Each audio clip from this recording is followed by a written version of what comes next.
Jadi yang perlu dipahami, agama Baha'i adalah sebuah agama, bukan sebuah mazhab, bukan sebuah sekte. Sehingga salah kaprah kalau kita menyebut, misalnya maaf ya, ketika Ketua MUI bilang atau apa ya, ada fatwa yang Baha'i adalah aliran sesat. Ini agama kok, bukan aliran, bukan sekte dalam Islam. Punya struktur teologi, punya konsep, punya kitab suci, punya tata ritual yang berbeda dengan Islam. Nah,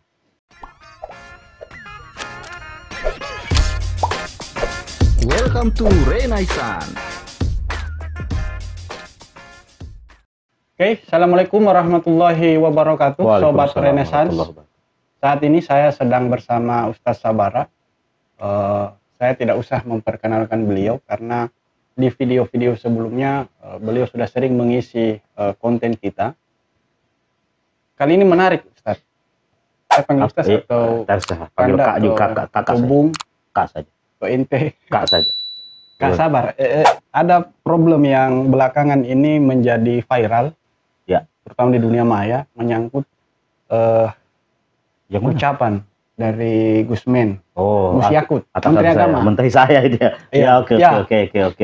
Ya. Menteri kita kan sebagai saya aparatusnya, salah satu aparatusnya yang bekerja di bawah naungan Departemen Agama, Kementerian Agama. Tentang Hari Raya Nauruz. Ucapan selamatnya Gus Menteri ya. Iya, beberapa hari yang lalu kan itu sempat viral dan itu kontroversi, mengundang banyak pertanyaan yang di satu sisi banyak orang yang tersengat, ya, katakanlah begitu. Wah, ada ya Baha'i, begitu. Sehingga kalau saya mau bilang, lu kemana aja? Kamu kemana aja gitu loh ya. Ada sejarahnya berarti ya di Indonesia. Nah, itu kita akan bicara seputar itu. Boleh.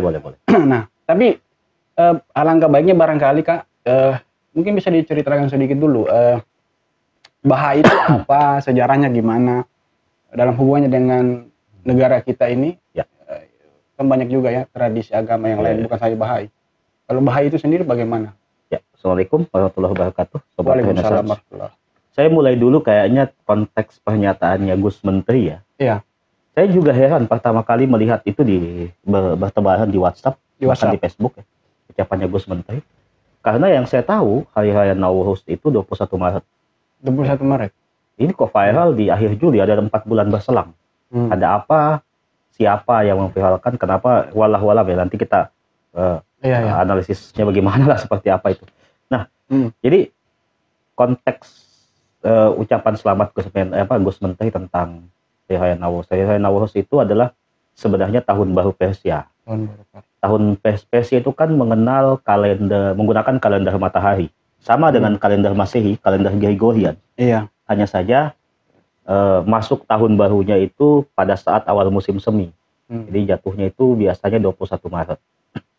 Kalau kalender yang sekarang digunakan di Iran itu tetap menggunakan 12 bulan. Sebagaimana kalender Gregorian atau Masehi. Hanya saja nama bulannya beda pasti ya. Jumlah harinya sama, 365 atau 366 setiap 4 tahun. Hanya saja tahun barunya itu pada saat masuk musim semi. Jadi hari raya musim semi. Sebenarnya kan kalau kita lihat tahun baru yang menggunakan sistem kalender matahari, Imlek misalnya, atau kalender Yahudi misalnya, itu pasti menjadikan masuk musim semi itu sebagai tahun baru. Nah, karena Baha'i ini agama yang pertama kali lahir di Persia, abad 20 lah. Sayyid Ali Muhammad itu 1842 kalau tidak salah. Pendirinya itu? Ya, pendirinya. Sayyid loh ya. Sayyid Ali Muhammad. Ini menarik ya. Ya, yang digelahi bab itu artinya kan pintu gerbang. Babullah, pintu gerbang Allah. ya, kemudian dilanjutkan oleh, kalau tidak salah, cucunya, Mirza Ali Hussein. Kalau saya lihat penamaan, Mirza ini berarti dia dari garis ibu. Karena kan kalau menggunakan Sayyid, bukan dari ibunya dia. Jadi gelar Sayyid kalau Sayyid itu gelar dari garis bapak.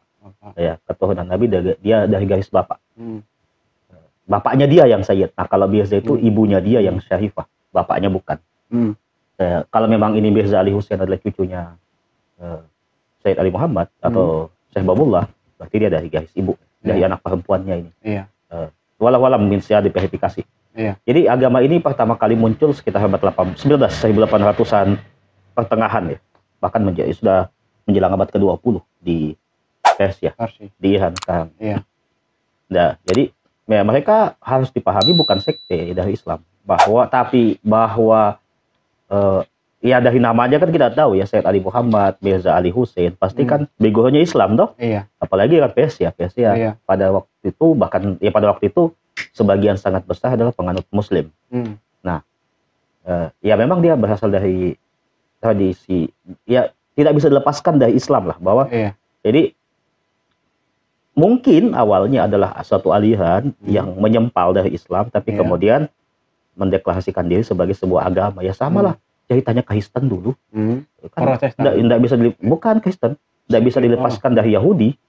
Iya kan? Yang kemudian nanti kan awal-awal itu kan hanya dianggap sebagai salah satu sekte Yahudi saja, nanti belakangan baru menjadi sebuah agama sendiri ketika Rasul Paulus ya mendeklarasikan.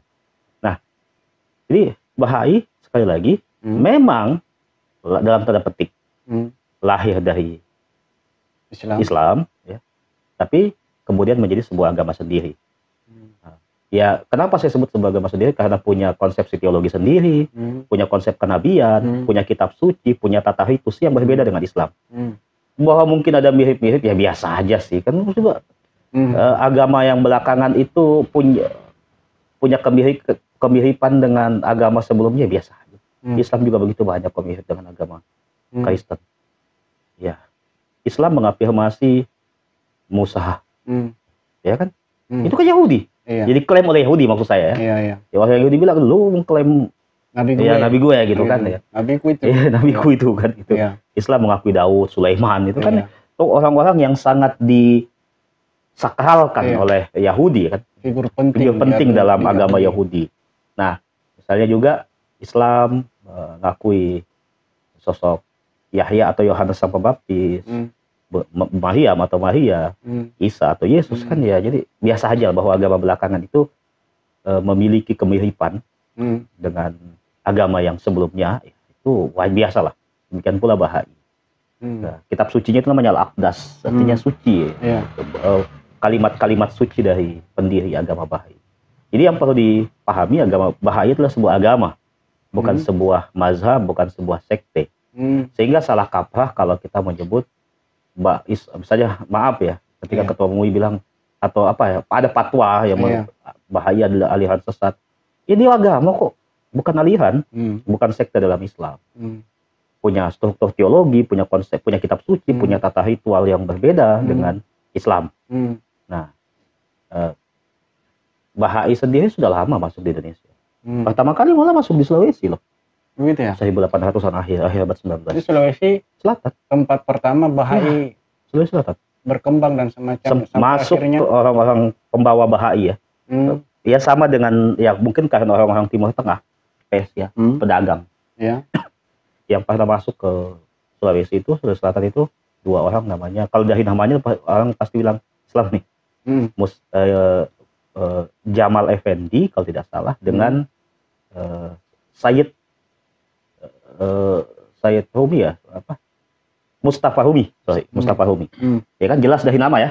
Ya, keduanya ini orang Kalau dilihat casingnya Islam ini. Kedua ini orang Persia yang sempat datang bahkan ke Sulawesi. Ke Sulawesi pertama. Daerah apa? Kalau yang pernah saya baca menyebut Wajo. Sengkang. Berdagang, misi mereka berdagang. Tapi tentu tak lepas juga untuk menyebarkan agama Bahai. Tapi apakah ada yang dibahaikan walau alam. Nah, kemudian gelombang kedua Bahai itu masuk abad 20, sekitar 1914 gitulah. Pokoknya sebelum masuk zaman Jepang lah. Masa-masa kolonial sebelum masuk zaman Jepang. Berkembang bahkan sampai di pedalaman Kepulauan Mentawai. Kepulauan Mentawai itu di Sumatera Barat. Jadi agama Bahai itu sudah lama ada di Indonesia. Dan agama Bahai itu adalah salah satu agama yang memiliki penyebaran yang cukup luas di dunia. Meskipun populasinya tidak banyak, sekitar 5-6 juta. Tapi ada di 200 negara loh. Jadi kan cukup tersebar ya. Pengikutnya di sekitar, termasuk Indonesia pasti. Nah, bahkan di Sulawesi Selatan. Sulawesi Selatan ini menariknya teman saya, senior saya, pernah meneliti. Ustadz Irfan Syudi itu peneliti di Palopo tahun 2012. informasi yang didapatkan sekitar 50-an orang di Palopo saat itu 2012. Kebanyakan orang Jawa, migran dari Jawa. Di tempat kita ini sekitar Gua Makassar banyak. Ya kalau saya mungkin mengestimasikan ya sekitar 100-an orang lah di Sulawesi Selatan. Kalau di Indonesia itu mungkin 1000-2000 adalah. Jadi populasinya tidak signifikan. Nah, tidak banyak. Tapi ada. Jadi kan sebenarnya ucapan Gus Menteri itu adalah ya sebuah langkah berani yang menegaskan sikap dia, keberpihakan dia pada toleransi, pada kebebasan beragama. Bahwa dia adalah menteri semua agama. Bahwa agama itu super minoritas. Indonesia kan 270 sekian juta berdasarkan sensus tahun 2020. Ya, kita estimasikan penganut Bahai di Indonesia sekitar 2000 saja, berarti 0,01% dari 0,001% dari penduduk Indonesia. Kan tidak banyak, tidak signifikan lah. Nah, pernyataan Gus Men ini ya kita sambut secara, kalau saya pribadi menyambutnya secara positif sebagai bentuk komitmen. Ya bukan karena beliau atasan saya ya. Ya. Karena memang paradigma moderasi beragama yang telah menjadi agenda utama di Kementerian Agama sejak 2019 itu ditegaskan dengan mengafirmasi bahkan kelompok super minoritas sekalipun, kelompok agama super minoritas sekalipun seperti Bahai. Ya.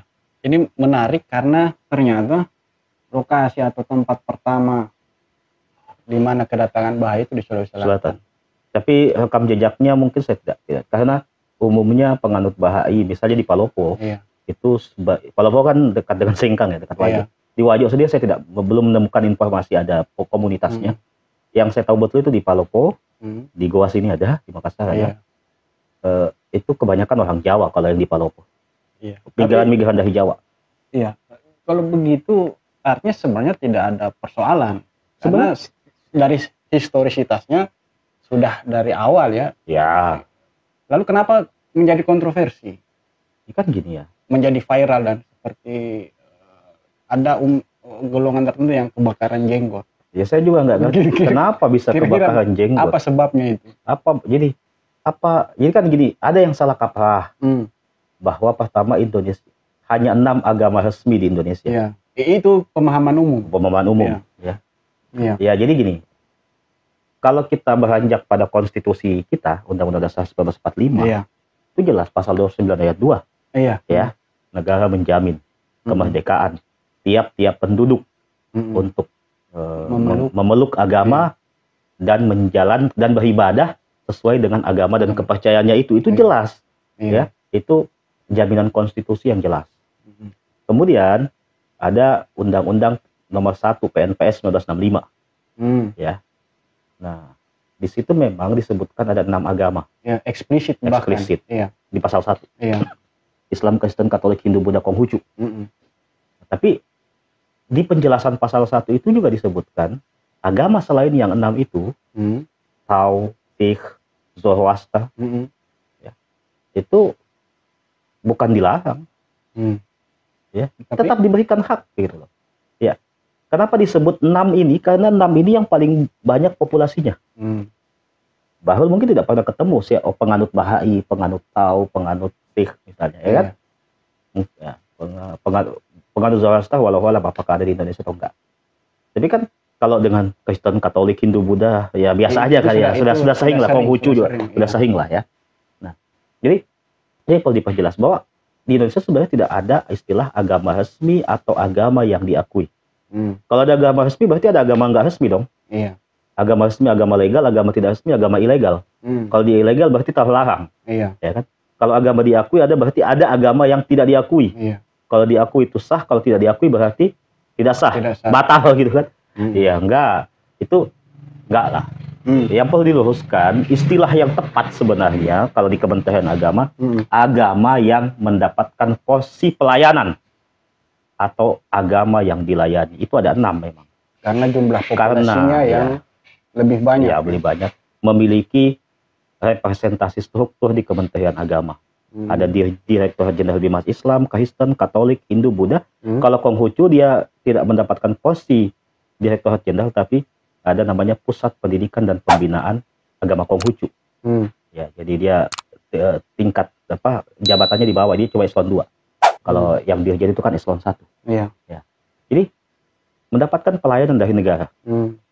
Kenapa ya? Karena populasi. Ya, kan masa mau disediakan struktur kalau penganutnya cuma 1.000-2.000 orang kan gimana ya? Iya kan? Iya. Gitu. Dan kalau akan semua diberikan hak ya akan ribet ya. Diberikan representasi. Iya. Atau diberikan hari libur nasional, akan banyak hari libur kita kan. Iya, sekarang aja kayaknya negara paling banyak hari liburnya Indonesia deh ya. Ya dah. Jadi tapi tidak mendapatkan porsi pelayanan secara formal di Kementerian Agama bukan berarti haram hukumnya orang Indonesia menganut di luar keenam agama tersebut. Sebenarnya kita masih mewarisi residu Orde Baru. Apa itu? Nah, coba gimana? Ketika Orde Baru itu kan bahkan Konghucu dia skip, ya, dia exclude dari, dihapus dalam tanda petik agama yang diakui, ya, dalam tanda petik agama yang diakui. Jadi seolah-olah Orde Baru di zaman Orde Baru itu memang ada di surat edaran Menteri Dalam Negeri tahun berapa itu ya, itu menyebut sebenarnya tidak menyebut agama yang diakui. Teksnya itu begini, agama yang ada di Indonesia dalam kurung Islam, Kristen, Katolik, Hindu, Buddha. Jadi teks ini, teks surat edaran Menteri Dalam Negeri ini dipahami bahwa hanya 5 agama ini aja yang boleh ada di Indonesia. Selain itu nggak boleh. Maka itu yang dipahami. Nasib tragis dialami oleh penganut agama lokal. Kalau di Sulawesi Selatan ada Tolotang, ada Aluk Todolo, di Sulawesi Barat ada Mapurondo, di Sumatera Utara ada Parmalim, di Jawa Barat ada Sunda Wiwitan, di NTT ada Merapu, di Maluku ada agama Alifuru. Semua agama lokal dipaksa untuk konversi ke Hindu. Makanya saudara-saudara kita orang Tolotang, orang Kaharingan, di KTP-nya itu kan Hindu. Ya, menjadi Hindu. Ya.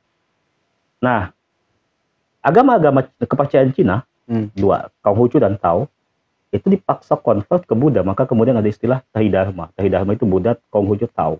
Nah, jadi akhirnya hanya 5 agama ini. Jadi luar ke 5 agama ini nggak boleh tidak mendapatkan pelayanan administrasi. Misalnya pencatatan pernikahan. Ya kan, kasihan misalnya. Karena tidak menganut agama dari 5 ini, bagaimana pencatatan pernikahannya? Implikasinya bagaimana membuat kartu keluarga, bagaimana membuat akte kelahiran anak dan lain sebagainya. Panjang anunya kan, akhirnya agama akhirnya terpaksa lah agama lokal konvert ke Hindu, penganut agama yang datang dari Tiongkok itu kemudian memilih Buddha. Jadi sebenarnya kesalahan sejarah yang dibangun oleh Orde Baru. Kemudian kalau Bahai memang sempat ada Kepres di zaman Soekarno tahun 62 ya melarang Bahai karena dianggap kontraproduktif, proyek revolusi Bung Karno saat itu. Saya tidak tahu apa maksud Soekarno, tapi kan itu dicabut kembali oleh Gus Dur ya. Dan di zaman Gus Dur yang singkat itu memang memberikan angin segar pada kebebasan beragama. Konghucu dia dalam tanda kutip diberikan pengakuan kembali, sehingga menjadi agama yang mendapatkan posisi pelayanan. Bahkan Gus Dur juga mencabut Kepres tentang Bahai. Ada satu kelompok di Kristen namanya saksi-saksi Yehova, yang oleh orang Kristen sendiri dianggap ini bukan Kristen, tapi zaman Gus Dur itu ditegaskan bahwa dia bagian dari administratif, bagian dari Kristen. Nah, jadi di masa Gus Dur juga misalnya orang-orang Syiah mendirikan Ikatan Jamaah Ahlul Bait Indonesia. Jadi 1 tahun lebih, tahun 2000 juga. Tahun 2000. Ke masa kepemimpinan Gus Dur itu membawa angin segar bagi kebebasan beragama dan kebebasan berkeyakinan di Indonesia. Mungkinkah perkataan Gus Yakut itu meskipun telat 4 bulan ya? Viralnya. Viralnya bukan pernyataan yang telat. Viralnya. Itu bisa dipahami dalam konteks semangat Gus Dur tadi itu. Ya, jadi gini. Ini terlepas benar salahnya ya Bahai itu ya. Kita enggak sampai ke sana, tapi bagaimana memahami dengan baik konteks ucapan Gusman itu? Ya, untuk mengakui dan menghargai agama lain kan bukan tidak perlu untuk membenarkan mereka kan? Iya kan, Bahrul Muslim. Untuk menghargai dan mengakui hak-hak orang-orang non-Muslim tanpa perlu untuk membenarkan keyakinan mereka kan? Ya toh. Ketika misalnya Gus Menteri mengucapkan selamat Hari Natal misalnya, Ya bukan berarti ya Gusman sebagai seorang muslim, ya dia tetap sebagai seorang muslim, bukan berarti dia mengakui kan. Jadi memberikan penghargaan, pengakuan, hak-hak sipil tentang kebebasan berkeyakinan. Bahwa selain 6 agama yang mendapatkan posisi pelayanan di Kementerian Agama ini, ada loh penganut-penganut agama lain yang meskipun jumlahnya super minoritas. Di Indonesia ada Yahudi. Ya jumlahnya nggak banyak, mungkin sekitar 1.000-2.000 juga. Populasinya ada di Manado, di Surabaya, dan beberapa tempat di Indonesia. Di Makassar saya belum tahu. Nah, ada Tao. Ya, di Makassar ada Sikh itu di Jakarta, di Jakarta dan di Sumatera Utara banyak. Ada agama-agama lokal. Ya yang memang mereka adalah agama yang keyakinan yang nggak bisa misalnya tolotang dipaksa masuk ke Hindu, konvert ke Hindu itu kan beda banget secara teologi. Sehingga pernah dulu didatangkan guru agama Hindu dari Bali, kebingungan ngajar agama Hindu di Sidrap. Jadi konteksnya adalah pengakuan, komitmen, kebebasan beragama, dan mempertegas bahwa moderasi beragama itu betul-betul menjadi agenda Kemenak, bukan sekedar lip service, bukan sekedar isapan jempol semata gitu loh. Jadi kita harus memberikan pengakuan bahwa orang punya hak yang punya kita, dan orang lain punya hak yang sama dengan kita untuk menganut sebuah keyakinan, menjalankan sebuah keyakinan. Tentu ada rule-nya ya, tentu ada aturan mainnya gitu loh. Selama misalnya tidak bertentangan dengan peraturan perundang-undangan, misalnya ingin mengganti ideologi negara gitu kan, itu kan fatal melakukan sekali. Tindakan makar misalnya separatis dan sebagainya itu jelas tidak bisa gitu. Jadi secara positif apa yang disampaikan mereka ini benar gitu, bahwa Menteri Agama ini, Gus Yakut itu menteri semua agama. Ini harus dipahami, menteri semua agama. Gus Yakut hendak memberikan recognize, terlepas dari pengertian apa itu agama. Ya, secara itu kan yang kadang juga ahli juga jadi problem kan, definisi agama secara formal itu. Tapi menurut kita bagaimana? Ya kalau dia punya konsep teologi, kalau dia punya, dia kan tadi dikatakan punya kitab suci, dia punya atau ritus, ya memang sebenarnya agak ribet karena apa yang disebut konsep, apa sih yang para ahli juga kan beda pandangan. Udah deh gini aja, kalau dia sudah punya keyakinan, punya, apalagi sudah jelas punya kitab suci sendiri, punya tata ritual sendiri. Kitab suci kan tidak mesti tertulis loh. Agama-agama lokal kan tidak punya, belakangan kan dia tulis. Lebih banyak ujaran-ujaran lisan kan. Nah, dulu kan juga kitab suci kan juga berasal dari lisan. Belakangan aja kan dituliskan itu. Tradisi tulisan itu kan belakangan. Itu pun setelah Rasulullah wafat. Ya, kalau kita di Islam. Dalam Islam. Nah, dulu kan tulisan di lembaran-lembaran yang terpisah, tidak menjadi satu kesatuan yang utuh. Suhuf. Ya, suhuf gitu ya. Jadi ya terlepas dari polemik tentang pendefinisian agama gitu, bahwa Bahai itu sebagai sebuah keyakinan, dia otonom, dia sebuah agama yang kalau kita mau simplifikasikan, agama adalah dia memiliki konsep ketuhanan, dia memiliki konsep kenabian, punya kitab suci, punya konsep tata hari akhir, punya punya tata ritus yang khas, punya tata peribadatan yang khas, punya sosok sakral yang unik, yang berbeda, ya kan? Ya, dalam hal ini pembawa agamanya atau nabinya, itu jelas kan. Jadi Bahai adalah sebuah agama yang juga penganutnya berhak hidup di Indonesia, berhak. Oke, mungkin tidak mendapatkan posisi pelayanan di Kementerian Agama dalam bentuk direktur jenderal atau pusat, ya begitulah ya. Tapi paling tidak misalnya hak-hak sipil dia, ketika orang Bahai menikah dengan secara Bahai, dicatatkan di catatan sipil, itu tidak boleh ditolak. Masa gini, dia harus nikah secara Islam atau secara agama lain dulu baru dicatat, kan nggak lucu, kasihan gitu. Nggak bisa gitu dong. Apalagi ini kan kita bisa memahami konteks ucapan Gusman itu adalah juga inspirasinya dari amanat undang-undang itu tadi kan, pasal 29 ayat 2 itu kan. Nah, yang patut untuk kita persoalkan adalah tadi saya kira sudah dijelaskan bahwa ada beberapa kelompok yang mispenafsiran menganggap ini adalah sekte, aliran, mazhab, tetapi sesungguhnya dia adalah agama. Atau misalnya gini, ngapain sih Gusman ngucapin selamat? Toh itu bukan agama yang diakui. Memang nggak ada agama yang diakui di Indonesia. Jadi kosakata diakui itu sebenarnya salah kaprah. Salah kaprah. Artinya apa? Yang harus kita lakukan? Agama yang dilayani. Agama yang dilayani ya. Dilayani dalam pengertian punya representasi struktur di Kementerian Agama seperti saya bilang tadi. Itu kan ada 3, hak rekognisi, representasi dan hak redistribusi. Ini kan basis pendekatan multikulturalisme, itu menyelesaikan 3 hal. Kalau kita melihat dari kacamata itu bagaimana? Ya, jadi Gusman sedang mengajak kita untuk merecognize tentang Bahai, mengakui,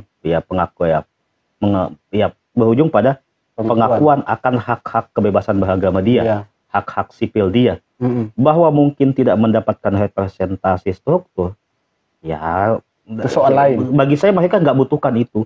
Mereka nggak butuh misalnya ada dirjen agama Bahai, kan mubazir juga penganutnya cuma 1.000-2.000 kok bikinkan struktur, enggak lah, nggak usah, nggak penting bagi mereka. Tapi bahwa begini tuh, hak-hak sipil dia tidak serta-merta kemudian hilang hanya karena dia tidak menganut 1 dari 6 agama yang dilayani itu. Tadi saya bilang kalau dia nikah dengan cara agama Bahai, ya harus dong dicatatkan di catatan sipil. Ketika dia buat KTP, cantumkan dong. Masalahnya kan gini. Sebagai warga negara. Ketika buat KTP itu kan pilihannya cuma Islam, Kristen, Katolik, Hindu, Buddha, kepercayaan lainnya. Dia masuk di situ. Ya mestinya gitu kan. Mestinya kan bisa ditulis manual lah kepercayaan lainnya itu apa gitu loh. Jadi pada faktanya memang jangankan Bahai. Konghucu juga punya problem. Saya pernah penelitian tentang Konghucu tahun 2011. Di Bantaeng. Tahun 2000 itu kan Gus Dur memberikan pengakuan dalam tanda petik pengakuan kembali. Nanti kan sampai 2002 kalau tidak salah di zaman Mega itu sudah Imlek menjadi libur nasional. Nah, bahkan Konghucu pun itu untuk mendapatkan hak-hak misalnya dicantumkan di KTP, pengakuan pernikahan itu sampai 2011 itu masih bermasalah. Ada kejadian misalnya sepasang pengantin yang menikah secara Konghucu mau dicatatkan di catatan sipil itu ditolak, atau orang Konghucu ingin mencantumkan agama Konghucu di kolom KTP-nya itu ditolak. Itu lama prosesnya baru mereka mendapatkan hak-hak sipil. Sampai kemudian mendapatkan posisi struktur di Kementerian Agama itu kan juga baru saja. Kalau tidak salah 2018 atau 2019. Dan itu tidak singkat untuk seperti itu. Tidak singkat untuk sampai ke situ. Tapi kalau saya melihat agama-agama yang super minoritas ini tentu mungkin tidak butuh sebenarnya adanya keterwakilan dalam struktur. Cukup pengakuan ya. Mereka punya hak-hak. Ya jadi hak-hak sipil mereka jangan dicabut lah. Hanya karena keyakinannya yang unik. Hanya karena agamanya yang dianut super minoritas itu. Logika mayoritarianisme itu nggak bisa kita pakai untuk mencabut hak-hak dasar orang. Tanpa kita membenarkan agama itu soal lain loh ya. Itu soal lain. Betul. Artinya ketika diucapkan melalui tweet atau rekaman itu bukan berarti Gusman membenarkan konten atau isi ajarannya. Tapi bahkan kan biasa mengucapkan selamat Natal toh. Ya kan? Kan itu bukan berarti pengakuan. Ketika kita mengucapkan selamat Natal, bukan berarti kita ikut mengakui ya. Itu lain atau soal. Bahkan bukan berarti kita menjadi bagian dari mereka kan. Atau contoh kita baru Lebaran Idul Adha ini.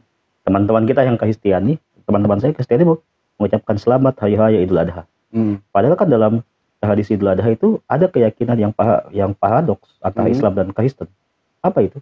Siapa ya anak Ibrahim siapa yang diperintahkan untuk sembelih? Ismail atau Ishak. Dalam tradisi kita Ismail kan, makanya Yahudi dan Kristiani Ishak. Nah, apakah ketika teman-teman Kristiani mengucapkan selamat Hari Raya Idul Kurban, otomatis dia meyakini bahwa yang diperintahkan sembelih itu Ismail bukan Ishak? Kan enggak gitu. Jadi harus dibedakan itu antara jadi ketika kita mengakui bukan berarti mengakui hak-hak orang itu, mengucapkan selamat sebagai bentuk penghargaan akan eksistensi dia, bukan berarti membenarkan ajarannya. Ini yang perlu diluruskan, ini kan yang gitu belum bisa dibedakan oleh banyak orang. Masih banyak yang gagal paham di situ. Bagaimana mengartikan ucapan itu? Bukan berarti ketika diucapkan sudah diakui kebenarannya, tapi diakui secara keberadaannya, hak-haknya, secara sosiologis, secara politik. Jadi konteksnya sosiologis, bukan teologis ya. Nah ini kan yang masih bermasalah kan, orang menganggap apa namanya, ketika ada ucapan seperti itu atau ada pengakuan terhadap kelompok dalam terma yang kita gunakan super minoritas itu seolah-olah ikut membenarkan ya. Iya. Padahal kan tidak seperti itu. Karena itu barangkali ya ada yang sepertinya belum beres dari cara atau sebagian orang memilah-milah ya konsep-konsep keyakinan, konsep-konsep kehidupan bermasyarakat dan semacamnya. Jadi gini, ada istilah menarik gitu, transposisional. Nah, istilahnya kan gini. Coba kita balik posisi itu, ya. Kita menjadi dia dan dia menjadi kita. Kita terposisi sebagai orang yang dicabut haknya. Iya. Ya, kita mengambil posisi lah. Transposisi itu kan gitu. Gini. Menukar tempat. Iya, menukar tempat ya. Kita coba memahami orang lain dengan mencoba dalam tanda petik berposisi seperti dia. Itu kan gimana coba? Ketika kita seperti dia, kita yang super minoritas, pasti kita akan gimana ya, secara, gitu kan? Secara sosial yang jangan sering lakukan, kali didiskriminasi, disingkirkan, tidak diakui, itu kan kita menjadi orang yang bisa pada konteks yang lebih ekstrem, insecure dan semacamnya kan. Ada kalimat bijak kan, jangan lakukan sesuatu kepada orang lain yang kamu tidak ingin orang lain lakukan itu kepada diri kita. Ya, gitu. Jadi konteksnya kebebasan. Jadi banyak yang kalau menurut saya salah kaprah memahami konteks ucapan itu dan masih tidak rela logika mayoritarianisme ini. Kebebasan beragama itu menjadi hak dasar bagi seluruh warga negara. Seolah semua mau dipaksa harus seragam. Itu kan logika Orde Baru banget gitu ya. Penyeragaman itu logika Orde Baru banget yang otoriter. Kalau kita memilih konsep demokrasi misalnya, pengakuan hak-hak sipil ya, orang jangan dicabut haknya hanya karena menganut keyakinan yang berbeda tentu saja. Jadi ada pemeluk agama sebagai pemeluk agama, ada pemeluk agama sebagai warga negara. Itu yang harus kan yang dipahami. Masih susah ya. Susah, benar. Dipahami. Saya kira bakal panjang ini. Bakal saya kira panjang. Tidak apa-apa. Saya kira video kita akan panjang. Pertanyaan selanjutnya begini, Kak. Syiah, Ahmadiyah, dan agama-agama yang tadi disebutkan itu. Saya kira ucapan Gusman ini di satu sisi ada irisannya dengan politik ya. Tidak bisa kita lepaskan dari konteks itu bahwa ucapan Gusman itu ada pukulan politik bagi golongan-golongan yang selama ini mendefisitkan pemaknaan agama, mendefinisikan secara serampangan bahkan secara eksklusif keyakinan itu. Karena menganggap agama itu adalah yang benar agama saya, gitu. Sehingga tidak mengakui yang boleh ada hanya agama saya. Sehingga tidak mengakui ada agama yang lain. Nah, apakah ini berlaku juga kepada agama yang lain atau penganut agama super minoritas ini? Ya, super minoritas itu. Jadi kan menarik terma super minoritas. Artinya ada satu kelompok yang sangat minoritas. Jadi istilah ini kan saya kutip dari tulisannya bos saya. KPP, bukan istilah saya, istilah super minoritas saya ambil dari situ. Sorry KPP, sorry bos. Jadi saya ambil istilah super minoritas dari situ. Etika ilmiah kan saya harus menyebut dari mana istilah itu saya ambil ya. Itu bukan istilah original dari saya. Nah, jadi konteks yang disampaikan. Jadi kalau dikatakan sangat memberikan pukulan politis mungkin ya. Tapi kalau misalnya Gusman itu punya tujuan-tujuan politis, justru pernyataannya sangat tidak populis. Hanya untuk mengambil hati umat Bahai yang tidak seberapa itu. Ini kan sangat tidak populis sebenarnya. Ketika kebanyakan politisi, bukan berarti saya membela bos saya ya, kebanyakan politisi justru lebih mengamini logika mayoritarianisme. Justru Gus Yakut melawan arus logika mayoritarianisme itu tadi kan. Jadi kalau saya melihat itu adalah pengakuan yang tegas bahwa hak-hak kebebasan beragama itu diakui dan dihargai di Indonesia ini. Itu kalau saya melihat. Jadi itu saya pribadi ya goalnya itu tujuan utama penegasan moderasi beragama sebagai agenda utamanya Kementerian Agama, dan memang harus seperti itu. Artinya kita bisa katakanlah menanti ucapan yang serupa bagi keyakinan yang lain dari Gusman. Di waktu-waktu ke depan kan banyak juga kan. Kalau ada misalnya hari-hari. Ini kan sebenarnya sederhana loh. Tapi mengucapkan selamat itu sederhana, tapi kan karena seorang menteri agama yang mengucapkan menjadi public figure, menjadi seolah tidak sederhana. Tapi ini kalau saya sebenarnya sederhana, bentuk Gus Yakut nih sebagai representasi negara, menteri agama nih, mengucapkan selamat hari keagamaan Bahai. Ini kan secara simbolik ini menunjukkan pengakuan eksistensi, pengakuan eksistensi Bahai, umat Bahai yang ada di Indonesia. Bagi saya tak masalah. Apa yang masalah sih? Justru apa yang masalah? Bagi orang yang belum tahu akhirnya tahu ada. Ada Bahai recognize-kan di situ. Dan kita mesti tahu itu. Ada logika yang aneh kalau waktu kasus Ahmadiyah.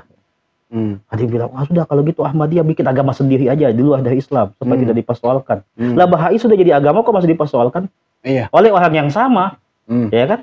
Oleh orang yang sama yang juga mempersoalkan Ahmadiyah dan menyarankan Ahmadiyah lu bikin agama aja deh. Setelah sudah ada agama sendiri masih dipersoalkan. Lah maunya apa orang-orang ini? Ya itu juga. Itu juga anehnya. Maunya apa coba?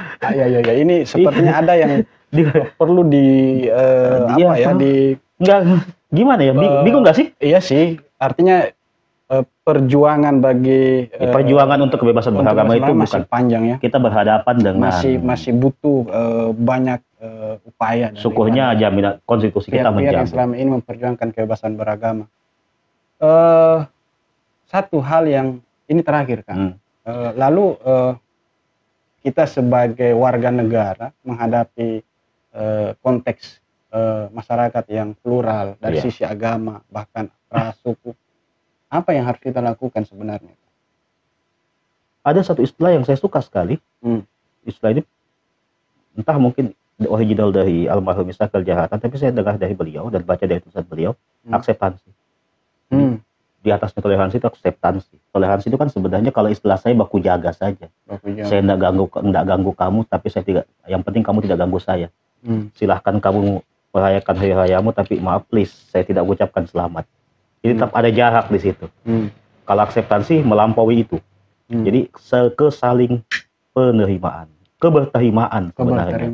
Jadi silahkan Anda merayakan beribadah sesuai dengan agama Anda, merayakan hari besar keagamaan Anda, dan saya menerima itu sebagai sebuah, saya menerima itu, menghargai itu. Jadi bahkan dalam detik saya juga ikut berpartisipasi dalam batasan-batasan tertentu, seperti yang dilakukan oleh teman-teman Banser misalnya menjaga gereja secara simbolik kan ini, mungkin secara simbolik, tapi ini kan ada bentuk keterlibatan, itu yang disebut akseptansi. Ya kalau toleransi itu kan ya dah kamu sana sudah nggak apa-apa, yang penting saya nggak ganggu kamu, yang penting kamu nggak ganggu saya gitu kan. Kalau akseptansi lebih dari itu, ada keterlibatan dalam keragaman, ada keterlibatan dalam perbedaan. Kita membangun bridging sosial, kan ada social bonding, ada social bridging. Nah ini baru kan orang sosiologi tahu lah. Social bonding dan social bridging kan tahu kan? Bahwa kita punya kecenderungan untuk berkumpul dengan orang yang satu identitas dengan kita. Itu namanya social bonding. Nah, terus kalau kita ini bisa mengarahkan pada eksklusivisme, ya kan? Bukan cuma agama sih, suku juga. Gabungnya sama orang Bugis saja, nggak mau gabung sama yang lain kan? Namanya social bonding. Gabungnya sama orang Islam X, itu ya social bonding. Itu nggak masalah sebenarnya. Itu baru misalnya kalau ke Jawa, ya biasanya kita masih mencari orang yang Bugis, kan? Atau sesama orang Sulawesi Selatan kan? Itu nggak masalah. Atau kalau kita ke misalnya saya pribadi kalau jalan ke daerah-daerah yang minoritas Muslim, ya saya juga akan secara alamiah itu akan mencari orang yang seagama dengan saya, dekat secara primordial dengan saya, itu nggak masalah. Tapi kan yang juga penting adalah social bridging, menjembatani secara sosial ini, jadi supaya social bonding ini tidak mengarahkan pada eksklusivisme. Ketika masing-masing membangun kelompok-kelompok sosialnya secara eksklusif, ini kan akan menjadi sebuah konflik. Kalau tidak ada bridging, tidak ada yang menjembatani. Nah, ini pentingnya kita membangun jembatan sosial satu sama lain antara berbagai kelompok identitas, termasuk kelompok agama. Ada quote yang luar biasa dari Sayyidina Ali bin Abi Thalib. Mereka yang bukan saudaramu dalam iman adalah saudaramu dalam kemanusiaan. Bagi saya ini quote yang luar biasa. Kalau iman membuat kita berbeda, kemanusiaan itu membuat kita sama. Dan itulah yang bisa menjembatani antara satu kelompok dengan kelompok yang lain. Setidaknya gini deh. Bagaimana melintasi itu? Saya tidak membenarkan imanmu, tapi saya mengakui kemanusiaanmu yang punya hak untuk untuk itu. Dan saya kira secara konstitusional konsep kemanusiaan ini kan sudah didistribusikan melalui hak-hak kewarganegaraan, hak politik dan semacamnya kan sudah ditafsirkan ke konteks itu kan. Konsekuensi ketika Indonesia memilih bukan negara agama. Makanya kan aneh, Indonesia bukan negara agama, tapi kok katanya ada agama yang diakui dan agama yang tidak diakui. Itu juga kan yang tadi bermasalah. Ya kepentingan. Kenapa kalau begitu? Kenapa ada kementerian agama? Ini kan sebenarnya bagian dari, jadi Indonesia bukan negara agama, tapi bukan negara sekuler. Sehingga kenapa dia bukan negara sekuler? Ya, karena agama ini merupakan hajat hidup dasar dan bagian dari identitas sosiokultural dari masyarakat Indonesia. Ya beda dengan Barat ya, memang memilih jalur sekularis ya.